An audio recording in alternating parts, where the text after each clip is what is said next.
তাই না? তুই 50,000 টাকা চাইছিলি, এখানে 40,000 টাকা আছে, 10,000 টাকা কম আছে। তুই আমার সময় মতো টাকাটা দিয়ে দিস। ঠিক আছে বন্ধু, তোর টাকা আমি তোকে সময় মতো দিয়ে দেবো।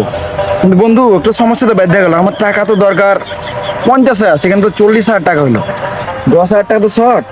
তো চলেন দেখি ইয়াসিন ভাইয়ের কাছ থেকে 10,000 টাকা পাওয়া যায় কিনা। ইয়াসির মিয়া যেই মানুষ, হয় কি তোরা টাকা হাওলাত দিব? এই টাকা দিব কি না সন্দেহ আছে, কিন্তু সিস্টেম করে টাকাটা তার কাছ থেকে নিতে হইব। টাকা হাওলাদের লাগে ইয়াসিন মিয়ার লগে তুই কি সিস্টেম করবি? চল বন্ধু ইয়াসিন ভাইয়ের কাছে যাই, যাওয়ার পরে তুই একটু আমাকে মারবি, গালাগালি করবি, ঠিক আছে? গালাগালি করার পর সিস্টেম আমি বের করে নিচ্ছি। চল চল যাই, কি সিস্টেম করা যায়। আরে বন্ধু কি হয়েছে? কি হয়েছে মানে? তুই আমার টাকা দিস না কেন? আজকে কতদিন ধরে তোর থেকে আমি টাকা পাই, তুই আমার টাকা দিবি কবে? আজকে তোর আমি এখানে বাইন্দা রাখবো, তোরা দেখমু তোর কুল খালুয়ায় তোর ছুটায় নিয়ে যায়। ওই তুই টাকা কবে দিবি তাড়াতাড়ি ক। বন্ধু আমার কাছে টাকা হলে আমি দিয়ে দেবো, এখন তো আমার কাছে টাকা নাই। ভাই দিয়ে দেবো, টাকা দিয়ে দেবো ভাই, ভাই ভাই ভাই টাকা দিয়ে দেবো। এই কিছু তো এই কিছু তো এত মারপিট করছ কে? স্যার স্যার স্যার আচ্ছা এই কিছু তো দিজন এত মারপিট করছ কে?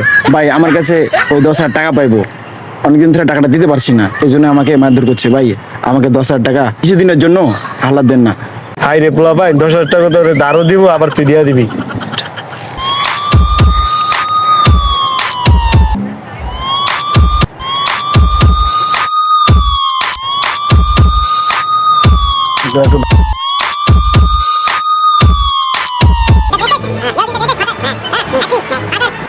আয় এদিকে আয়।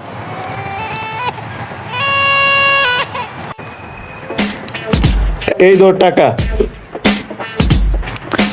থাকবে না, যা। চল চল, বড় ভাই কইছে আয়।